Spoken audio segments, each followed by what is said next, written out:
Hi guys, in today's episode of Taylor Talks Trades, we are speaking to Mark Heaney from John Heaney Electrical. He's talking about how he took over from his dad, being the boss's son, the recession, and managing 60 plus employees. I hope you enjoy. Alright Mark, thanks for coming on mate. I'll start where I always start. How did you actually get into the trades? Right, so my dad started off 83 working for himself, and obviously being a young boy, I used to go on the floorboards and everything with him, so I took an interest in what he was doing. Health and safety wasn't the same as what it is today, whereas you need a risk assessment and all sorts to do that sort of thing. So he just obviously never let me do anything, but he used to let me just pull cables in and use a hammer, different things, and I just got a wee bit of an interest from that. So I was sort of in third, fourth year picking my subjects and stuff, and I wanted to be a footballer, a PE teacher, or an electrician. Well, obviously I never made it as a footballer. I wasn't really enjoying school, so I thought, well, that knocks a PE teacher one on the head. So I thought next one's electrician. One of my friends at the time, he was starting his apprenticeship with the company as well. He was a year older than me, and I just thought, well, it'll be quite good. We both start our apprenticeship same time, go through college and everything together and things like that. So I just went on from there, left school 15, and I started 2 weeks after my 16th birthday doing my apprenticeship. And was that the 4-year apprenticeship? Well, you do 3 years, and then once you've done the 3 years at college, do a wee bit on site, and once you feel ready, you go for it. So final assessment. Yeah. Aye, no, that's good. And so what was the sort of what was that like then? So your dad was the company owner at that point, and well, he'd founded the company, and then what was his advice in that then? Was he trying to get you in, or was he? No, well, he actually, when I said I wanted to work with the business, he tried to actually talk me out of doing an apprenticeship. He just said, come into the office and learn that side of things. And I was like, no, I wanted to start from the bottom and work my way up. But one of the things I do regret is, as soon as I passed my trade test, I went straight into the office. One of the guys in the office says, right, come on, we'll get you in, we'll learn estimating, quality assurance and different things. And it limited my skills, like the skills that I learned on the tools. So I wouldn't call myself an electrician by any stretch of the That's interesting. So I don't do homeworks, never have done. Even doing things in my own house, very limited. It's hard when you're at it all the time as well, the way homeworks can sometimes be like a bit of like one of them things where you're like, right, well, certainly when I used to do it was like roofing all week, sometimes like 6-7 days a week or whatever, and then like everybody, family, friends are wanting to go and do a wee roofing job, and you're like, you end up doing it for at least you were kind of a wee bit, you do stuff in your own house. No, that's interesting. That's really interesting, because I know, like we've had a couple of people on the podcast. Scott Miller's probably one of them, and his kind of almost like his when he's talking about apprentices, he's like, they do their 4 years, and then he's like, you really need to get a good few years under your belt before you can go and do your own thing. But your situation's actually a bit different, because you'd actually went and learnt probably what you needed to learn, and seen a bit on the tools. So I think credit to you for that, because you could have just went straight into the office would that have been like 15, 16, and then 16, like that probably, at least I take it that would that have helped you a bit then, way like when you go into running things in the office, like that you actually were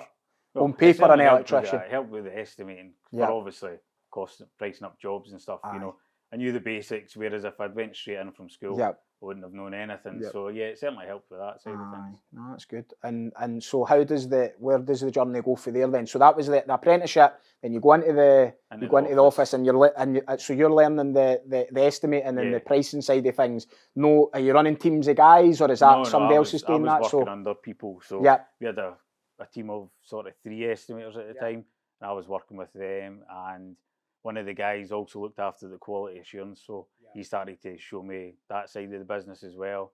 I even learned the purchasing side, just because when our stores manager was on holiday, I used to cover for him.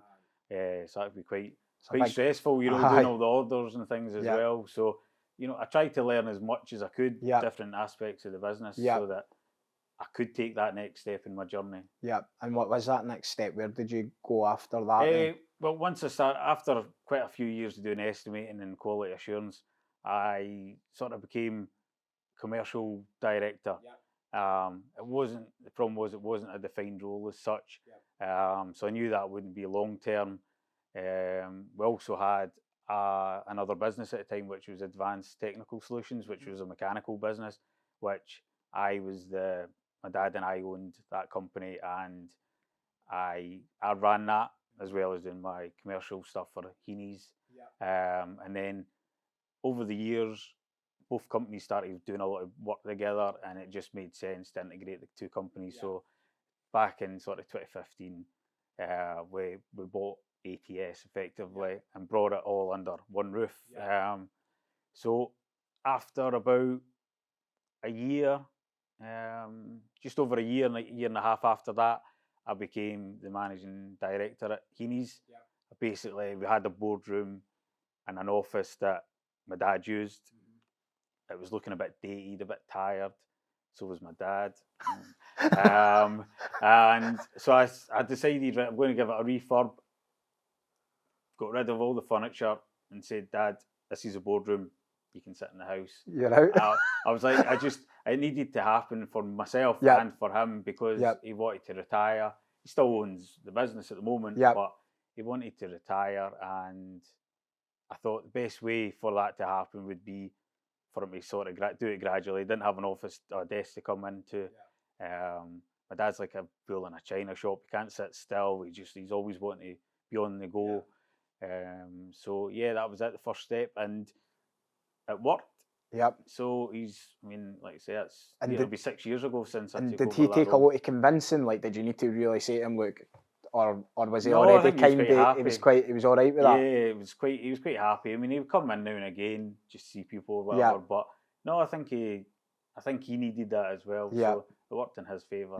And what was there many challenges in amongst that? Just probably actually being the boss's son as such. How did? Yeah, I mean, what's the? Okay, I never got any favours anyway. Put it that way. I didn't want any. I used to always try and keep it working. At the time, we did a lot of contracting work, so tried to keep it quiet that I was Mark Heaney. I just would say my name was Mark, so that people weren't aware. Other tradesmen and whatever, you get a bit of stick and stuff like that. But the guys I worked under, they all treated me fair, but they didn't treat me any differently to any other apprentice. I still got sent to the shop and and different things, and tidy up, sweep up, go and get this, go and get that, which I didn't mind doing, because I didn't want to be showing any favouritism. Sweep up. Well, they did in my day anyway. I don't know, maybe not so much nowadays. So, but they did when I was on the tools. I'm only kidding. So that was it. Yeah. So it got a lot of stick, and sometimes I think it's the same as if you play in a football team and your dad's a coach or one of the managers or something like that. You always get it harder. You always get that, harder than. And do you think that's gave you more of a drive, that you've maybe had to prove yourself on your own right? Yeah. Because it is one of them things where a lot of people go, oh, that's the boss's son, that's only why he's there. But you've obviously had skill set and ability. The company obviously is successful. Yeah, I've had that all my days, to be honest. People always say, oh, he's only got a job because he's dad and blah blah blah. But I think that's why I wanted to start at the bottom, work my way up, learn different aspects of the business, and then I think we're doing okay. Aye, and that's been sort of 6 years for your. November will be 6 years. I didn't think it was as long. Aye, it's no long time gone. Flies, especially as you go. And you're sort of 50 odd, team of 50 odd now. No, we're about mid-60s. Oh, really? Aye, I think the last time I spoke to you it was 50, so you've gone up again. Yeah, so up and down. Back in the early 2000s, we had 150.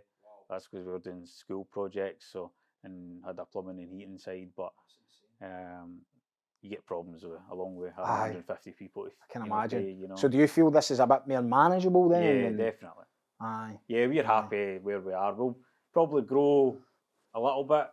But just moving with the times as such, and and you've got quite a few apprentices on board as well. Are you still bringing apprentices through? We've got about 4 or 5. That includes 2 adult apprentices.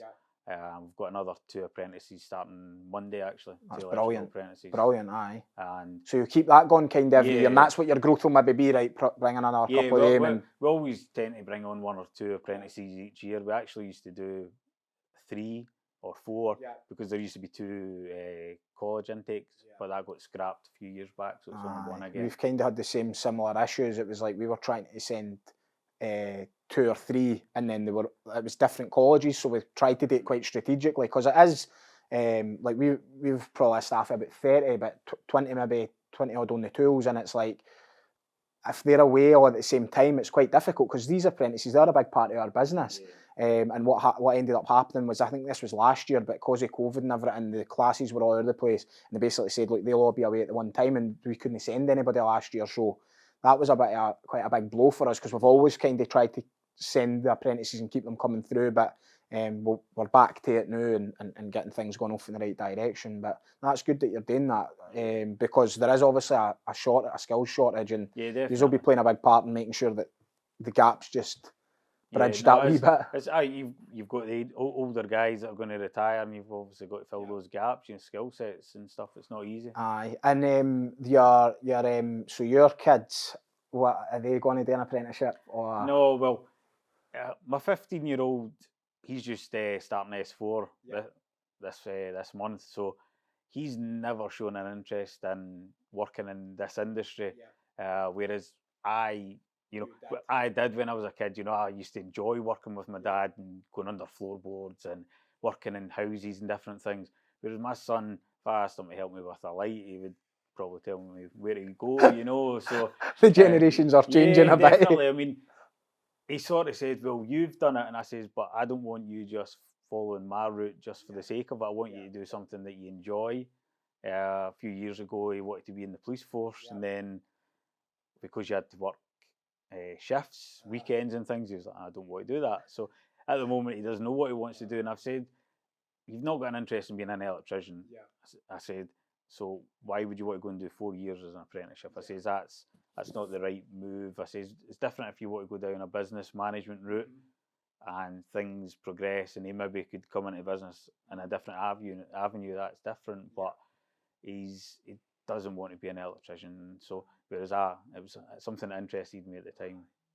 I knew long term, like I wasn't going to be an electrician. I had no intention of staying on the tools, but I always knew where I wanted to be. And so it's quite funny though, because I think about this, like I look at your business and I think it looks successful and what you're doing successful, and it's like people maybe say the same to me. It's like, oh, it looks like everything's gone well, and I'm probably the same. Like I'll be saying to like my boys, like I didn't really want them to be roofers. I didn't. Unless they wanted to be. If they actually, like you said there, if like you liked going under the floors and stuff and that, like my dad done, it was like all pouring concrete floors and stuff like that he done, and I used to, same as you were saying, it was like there was no health and safety as much back then. It was like, it was like a Saturday and I would go out onto the sites with him, and he was like the only one there, power floating floors, and me and my wee brother would be there, and it was like, I kind of liked all of that, and I almost knew I was always going to get into the trade. But I think with my kids, I just almost want them to just have the choice. But it's quite an interesting point, because it's like the way that we're maybe saying that, like you go and have the choice. It's like we didn't know that's destined for success or what success is meant to be. Whereas you've got a bit of a tried and tested path that you could go, look, if you want to have the similar kind of lifestyle as we've had and whatever, then you could follow that. So it's quite funny how, do you think it's quite funny how we give that advice, but it's like, it is a wee bit unknown as well. Definitely but it is. We know we'll be there to help them, I guess, as well, if it goes the wrong way. Ultimately, if you did show an interest, or like I say, went down a financial route and you wanted to come in as some sort of finance director, well, obviously further down the line, then that's different. But for now, I wouldn't force anybody, and certainly my wife wouldn't want them to join the company and stuff, because she's of the opinion that he'd be taking the easy route, and it's not really, something that he ultimately wants to do in his life. And what about is there any other family that's been in the business? Is it just you and your dad, or? Well, my mum worked with the business as well, but she retired a long time ago. She's been retired 20 years plus, I think. My sister has never been in the business, so she moved down to London when she was sort of 21. So she never actively done anything within the business or anything like that. So, but no, we've had cousins, family friends of mine from school that one's still there. He works in the office now. friends of friends, and then we've had different generations of employees, relatives work with us, grandsons and sons and different things. Yep. The only thing we haven't ever had is a female apply for an apprenticeship, which would be something that would be good to try, but no one's ever applied for one as yet. So you never even had one applicant? No, never once. So and I think because we were speaking about this on one of the episodes, we had Michelle, like our general manager, on, and she's quite a big ambassador for females in the industry, and we'd had people commenting on LinkedIn saying like females will only be able to lift them heavy ladders and stuff like that. But I'm not saying there's no hard graft in like being an electrician, but I would think for a female's point of view, it's probably it's probably a bit more like less heavy lifting as such. So so if people's having that argument, you'd maybe think that would maybe be one of the industries that would maybe get more kind of attention. But that's interesting. Well, there is some that do it out there. Yeah. It's just obviously no one's ever applied when we've sort of put any adverts out and things like that. But it doesn't always work in your favour, or certainly we've had our fingers burnt starting family, friends, relatives of other employees, because it does make it difficult should you have a quiet spell and somebody you need to let someone go, or they're not performing. You need to maybe have that difficult conversation with someone, So unfortunately, people don't ever thank you for giving them the start in the first place. Yeah. They only sort of maybe have fall out with you, or stop talking to you just because you've maybe had to let someone go. And it's quite hard because like I've been the same. It's like you maybe employ friends or family and stuff like that. And I suppose if you've got values in the company and you want to you need to protect the company by all means. And it's like if people's not meeting that, it can just blur the lines a wee bit sometimes. But it's amazing that the reason I was asking about the family and friends thing, because I was like, well, these are quite a big pillar. Like these are creating a lot of jobs there, 60 odd people there. So I was thinking like it must be like it's probably you must get quite a lot of applicants and people going, well, are you taking anybody on? And it's like and that's a bit of that giving back as well, and probably trying to just give somebody that wee chance. But it's always got its pros and cons. Yeah, I guess. I mean we like I say, we just done the interviews a couple of months ago for the apprentices that are starting next week, and we must have had at least nearly 8 to 10 applicants that were interviewed, and then you could have doubled that easy for the people that applied, and then we've had so many since then. So it's difficult because you can only get 2 really. Well, depends on what availability there is at college. But we actually started one of the other applicants, but he's starting as an adult apprentice. Well, initially he's a labourer because you've got to work in the trade for a year before you can get put through as an adult apprentice. So he's came on board, or he came on board last month as a labourer with the view to put him through. That's good. That's quite a good route. Like I would say we probably had quite a bit of success with like sort of like maybe adult, like we've not had an adult apprentice as such, but just guys they've been around, they've kind of seen, and then they're like, do you know what? I want to try and just get set on something, and you find that they've already decided what they want to do. See your apprentices that you're bringing them through, is a lot of them finishing the apprenticeship, or are they going all the way, or is it getting stopped short? We've had a couple that have stopped part of the way through. We had one that he actually resigned just before COVID because he wanted to become a PT instructor. Right. He worked with us for a week on a job, work experience. Mm-hmm. He absolutely loved it. The guys raved about him, so we thought, give this lad an apprenticeship. Yeah. But within 6-7 months of starting, he decided it wasn't for him. Yeah. So, which is fair enough, because the last thing you'd want to do is waste 4 years of your exactly. life. We've had a couple that have done the 4 years, eventually got through their trade test, and then they've went off to do something else just because they've decided, I don't really want to be an electrician, which is fine, but it's tough, because you're like, you start out with this big pool of numbers, like you're saying there are probably 8 to 10 people that go to the interview stage, could have been double, and then literally you could get 2 that go through it, and they might not even last all the way through. And it's like, you always think someone else could have had that position. Yeah, exactly. And that's the tough side of it, because it's like, who do you choose? And that was what one thing we trialled when you mentioned it there with the adult apprenticeship, like maybe doing a year first. I did that in my own apprenticeship. Like I basically contacted like every company in pretty much West Lothian for any trade, and only got 2 offers back, and one was like with a bricklaying company. It was basically just being a kind of bricky's mate, and it was like it was good money at the time. I can't quite remember what it was, but it was a couple £100 a week or something, and it was just 15 ton and 16, and he's like, but there'll not be any qualification or papers or anything like that. And then the actual roofing apprenticeship, that guy, my previous employer, he had said, I'll take you on, but you'll need to do a year and prove yourself first. And if you prove yourself that you're good enough, next year I'll send you to college and you'll get the proper apprenticeship. And that's what I done. And it actually worked really well for me because I was trying so hard to get this apprenticeship. And then finally I went, somebody's actually given me the chance. And that was at all the companies pretty much in West Lothian. And then I did that year, and it made me like see what winter on the roofs was like, which I can imagine how I kept going after that. You never know, to be honest. You're now in that trade, yeah. Yeah, and then but like, do you know, so you see everything, and in a year, in the space of a year, you can decide this is for me or it's no. And it absolutely was for me, and I was delighted when that year went round, because I was kind of like, I really hope that they're not going to like pull this away and go, no, we're actually no sending you now, because I was starting to kind of pick things up a bit and becoming quite helpful, and I was thinking maybe they'll not want me going away to college 2 weeks at a time, because that's with the roofing apprenticeship. I don't know if the electrician one's similar, if that's 4 or 5 week blocks. Is it right? So it's a big initially, so it's a big loss to the company if somebody's actually coming on quite good. But no, they stuck to it, and I went through my apprenticeship, so I was happy with that. And I think that's probably. I think that might be a route that we might go down, just so that it maybe gives the person.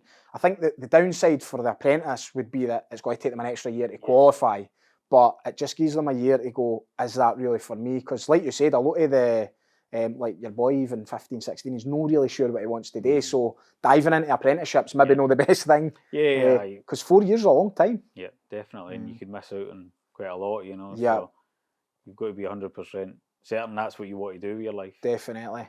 And what about I've seen you sort of in a lot of the Heaney brand, like sort of in the football stadiums and all of that sort of stuff, and that's quite good. Are you doing a bit of like giving back and sort of in Livingston and that as well? Well, we've had a advertising board at Livingston for a good few seasons now. You know, we had it way back when they first were formed as Livingston. So always nice to do a little bit and give back to local community and stuff like that. So yeah, definitely. And obviously we're a local business. We don't do a lot of local work as such. We're all our work spread out, you know, through the west, up north, parts of England and different things. But yeah, always happy to do a wee bit of local advertising, and we do some kids football as well and things like that. It's a good privilege to the business when you can get to a size where you're actually able to go, you could probably put a chunk of them profits to something and especially in your local area.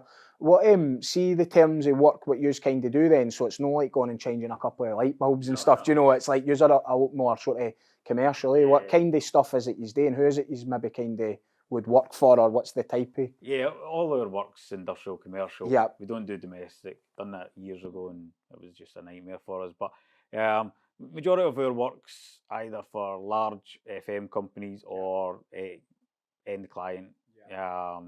We have done contracting in the past to a large scale, cut it back because the margins are really tight for a lot of effort.